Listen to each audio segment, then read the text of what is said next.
Hello, my beautiful people. Mac Audina here. I am the founder of 11 kilometers per second. For those of you who are joining me for the first time, 11 kilometers per second is the escape velocity. It is called the escape velocity because it is the speed or the force at which an object must be traveling in order to escape Earth's gravity.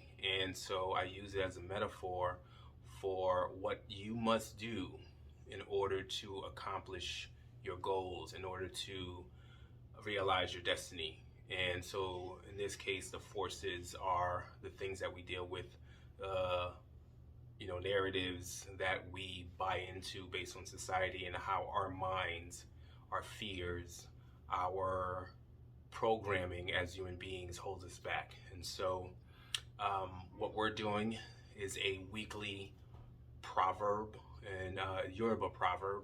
The Yoruba proverb is what I use because I also believe that the issues that we have been dealing with are, for lack of a scientific term, of a spiritual nature, and that they are the issues that we must overcome as human beings, as spiritual beings put onto this earth to have an experience. And I believe that the solutions have been discovered for a long time, and they have been discovered by the ancient people, the African people. We are the original people, and we have proverbs and guidance that will help you to find what you need to do in order to reach your potential.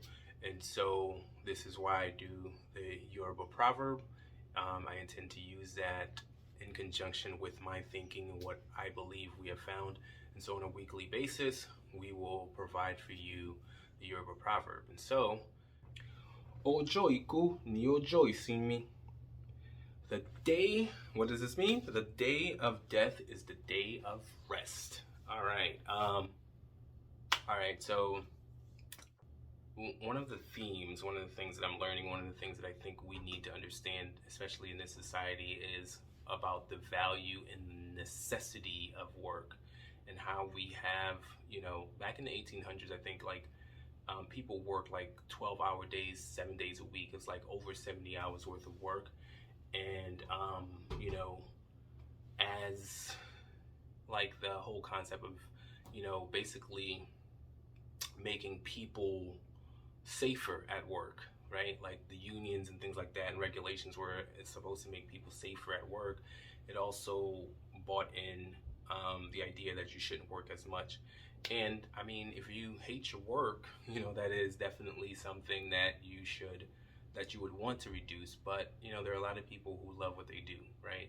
And people talk about like finding something that you love so that you never work a day in your life. The truth is that you're always going to find work with whatever it is. So, but in any case, the important thing here, I think, is at some point, and as a person in my 40s, I'm starting to understand this now. Like, old age kind of speeds up on you, and then at some point, like the drop is like consistent, and it is persistent. Like it's just coming in. Like you got aches and pains, and you're waking up with all kinds of like things like that. Where it's like, man, I used to recover much faster. I used to be able to do this, that.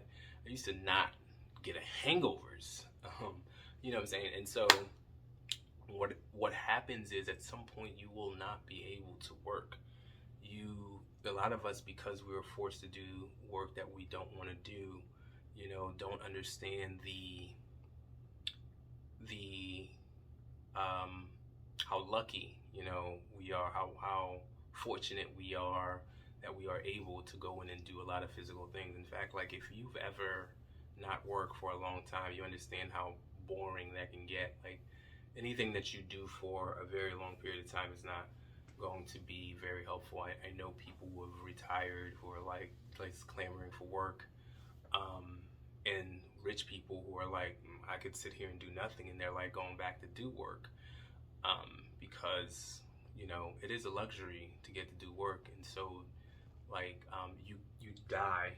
Once you die, we can get the rest. Like there is no real, like we are again, because we are forced to do things that we don't want to do to get a piece of the things that we want in life, whether it's like 2 weeks, a week, 2 days a week, the weekend for vacation, occasional vacations, weekly vacations that we're working our ass off to get, like, we don't really love it, and so we don't understand how fortunate it is that we do get to work. And so if you do understand that, if you do pursue your goals, you will put in as much work as necessary to get what you ultimately truly want, and you will know that it is when you have worn yourself out, you can no longer do no more. You can look back and feel comfortable not only in what you accomplished, but your ability to take advantage of every single second that you had to be out there doing something. If you can kind of, borrow from your future self and what an 80, 90-year-old person is thinking if they were to look back at you at this age, and what they would do, what kind of work they would put in, then it's time for you to do the same thing. It's not too late. It's not too late to do it. People will adjust to the person you are ultimately. So that is my proverb for today. Hope that you found it of value. Let's chat again next week. Bye.